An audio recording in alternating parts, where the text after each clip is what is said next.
As I've been working on my third book, for today's two-part topic, we're going to be discussing how roguelikes became accessible.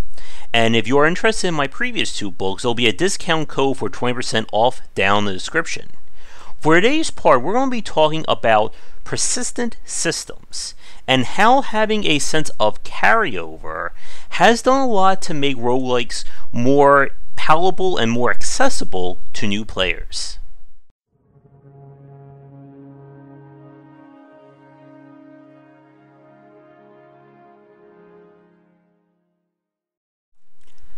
When we talk about persistence in a roguelike, we're referring to having any kind of carryover between one run to the next. And this has been something that's been a part of the genre since its inception. The original form of this was simply to have an item or some kind of reference from a previous character that can show up in a future run.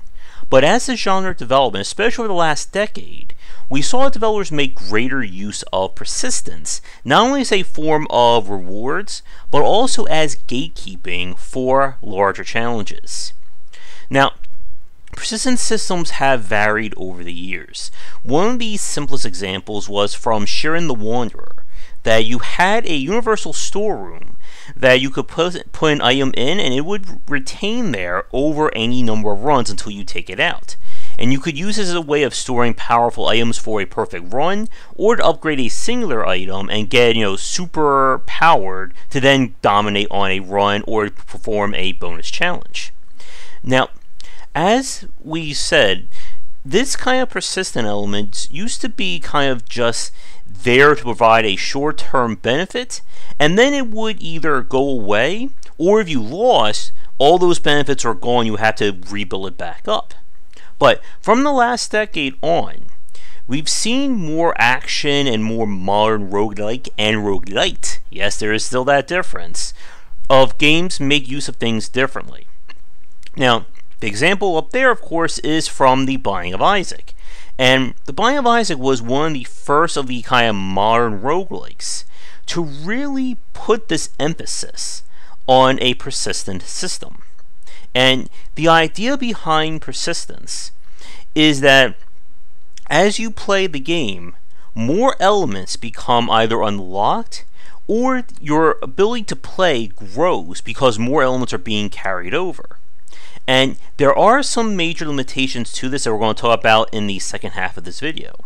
But for those of you watching this who somehow don't know what the Binding of Isaac is, in the Binding of Isaac you begin the game with simply 6 biomes.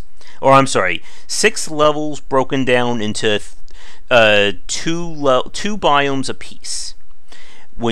Every time you accomplish something in Binding of Isaac, you're going to unlock a secret or achievement, which will then impact the procedural and randomized or random number generation in subsequent plays. You can unlock new items that can appear, new events, bosses, enemies, new biomes, modifiers of biomes, endings, you get the picture.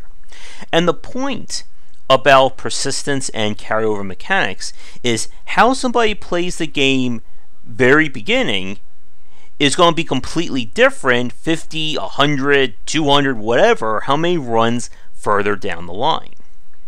And like I said a minute ago, persistent elements have been used both as a form of rewards as well as gatekeeping.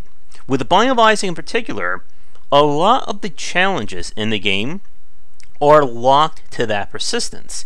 You keep winning, you're going to unlock, I believe, what we're up to, 3 or 4 different biomes. Oh, I'm forgetting about Delirium and some of the other stuff as well. You get new boss events, and one of my favorites is you unlock the secret, everything is now harder to the Binding of Isaac. And this is a way, and one of the major points about persistence along these lines is that it essentially provides a buffer for new players so that they're not hit with all the hardest stuff right out of the get-go. And keep that in the back of your mind. When we do part 2 of this discussion, I think in a few days, we'll be coming back to that statement. But through the use of persistence along those lines, a new player will get a complete experience, a beginning to the end. It's going to be an easy experience because nothing's been unlocked yet. And it is still very much possible at very first run to possibly get a chance at winning. It's still very unlikely if you are completely blind to this game beforehand, but it is possible. Now, the other popular form of persistence in these kinds of games is having a long-term progression built on those elements. And the common way we see this is that as you play through the game, you'll unlock two different kinds of currency. You'll have one that kind of floats or is pretty much there for a singular run. Sometimes it'll be gone completely. Other times you may be able to carry or retain some of it. And then the game will have kind of like your premium or super currency. This is harder to acquire. Sometimes it drops randomly, but more commonly it becomes available when you kill a boss, complete a quest, do something very important. And this currency is often used to unlock permanent upgrades. Some games will just simply have a task list or a quick list or a spreadsheet, 5 points here, 2 points here, so on. Other examples may turn to its own little system or kind of like an in-game representation. You build a town, you renovate a castle, you feed something food, whatever you want to call it. And typically, these upgrades come in both minor and major variations. Major would be unlock double jump. Your character now has multi-strike, etc., etc. Smaller examples would be plus 3% attack. You get 2 more points to your max health. And of course, those upgrades are very minimum, okay? Yeah, 2 more points of health, who cares? The concept is that these will add up over time. So you keep applying those points, and then maybe 10-15 runs later, you now have 80 more points of health, and you're now doing 25 to 35% more damage. And now, things are a lot easier. And that's the major point of when we talk about roguelite gameplay. That through the use of the persistence and carryover elements, a player is going to eventually be able to kind of brute force their way through, while somebody who is more skilled would need less carryover or less persistence. So that a master level player may only need, 10 more points of health, 5 more points of damage, while somebody who's starting out may need 200 points of health and 100% more damage. And again, the idea is that it allows the player to retain some measure of progress and chart progression even so slowly over the many runs that they do. And again, the idea about this is that it provides that long-term carrot on a stick while still allowing players to feel like something is being retained. Because the problem, or one of the major difficulty issues for a lot of people with roguelikes, is that idea that I die, everything's gone, we're back to zero, do it all again. And yes, we could certainly have a discussion about why that's not entirely accurate, but we'll save that for another time. Now, with that said though, while persistent elements have been a major way to make roguelikes more accessible and approachable to new players, they're not without their downsides, and we're going to talk about that next, but first, a quick break. And now for a quick shout out to our current Game Wisdom supporters and sponsors. Going forward, all Patreon supporters will get early access to our videos.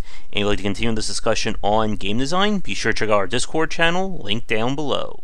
If you're looking for more wisdom about game design, be sure to check out my latest offering of books, 20 Essential Games to Study, aimed for first-time developers and students looking for some inspiration for their upcoming games, and Game Design Deep Dive Platformers if you're interested in anything regarding 2D and 3D platforming design. They're both available in print, digital, and wherever books are being sold.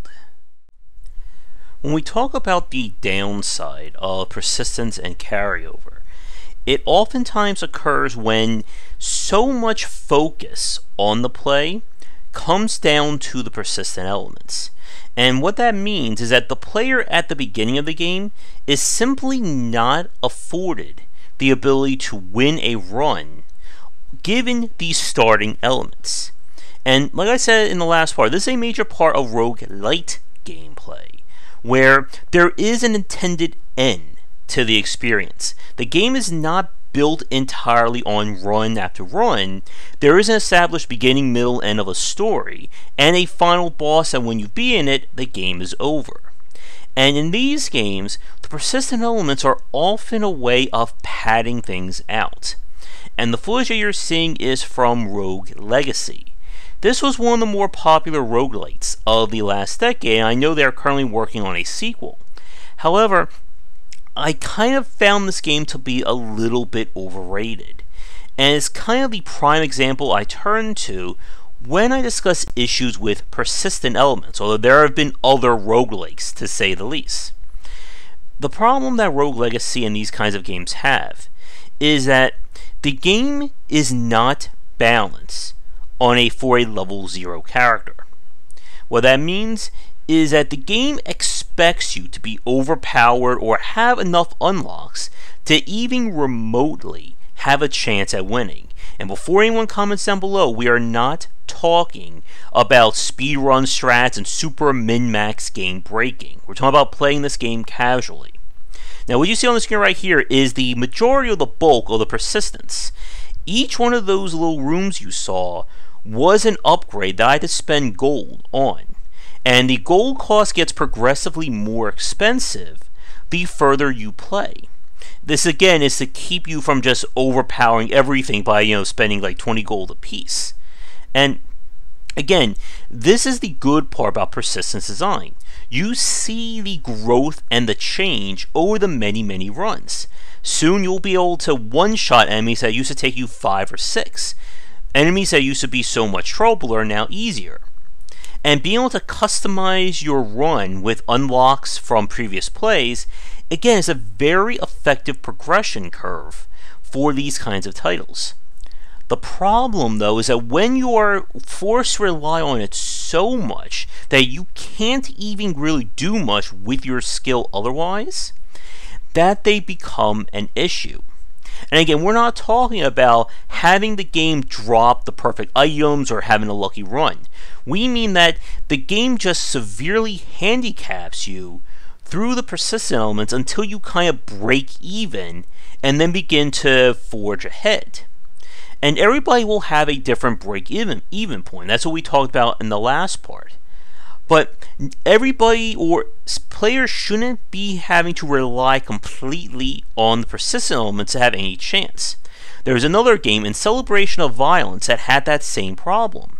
That when you start the game, there is no way in heck that you are going to be able to make any meaningful progress or beat the bosses because 1, you don't do enough damage, 2, you don't have any real skills or abilities to help you, and 3, you simply don't have the health to tank these attacks. And there's a similar issue that I have with Hades along those lines, and Hades works a little bit better in that it is still very much skill and run focus.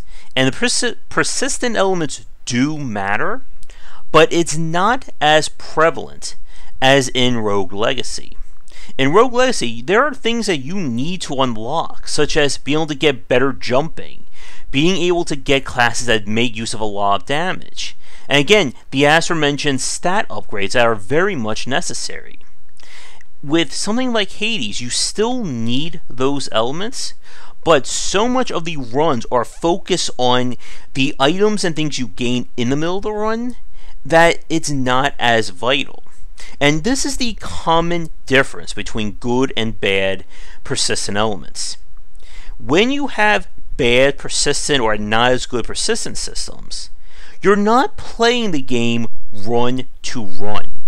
You're playing looking for that perfect run when you've spent enough resources, you've accumulated enough power that you can then actually make some meaningful progress.